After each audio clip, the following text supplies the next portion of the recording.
बिहार में आपका स्वागत है। गरीबों के मसीहा बड़े भैया सोनू सूद जी।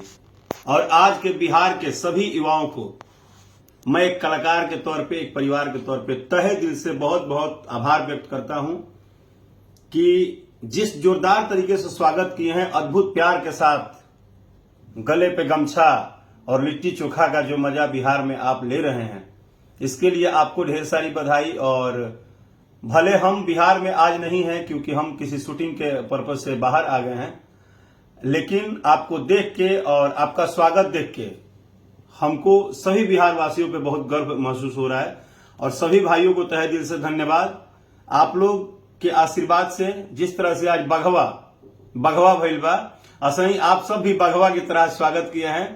तो बघवा अथवा कीचड़ को अपार प्यार आशीर्वाद दे ही रहे हैं। और आज ये अद्भुत पल जो बिहार में मिला है, सोनू भैया आए हैं, आप सब उनके स्वागत में जो किए हैं तैयारी, इसके लिए आप सबको एक बार फिर से बहुत बहुत धन्यवाद।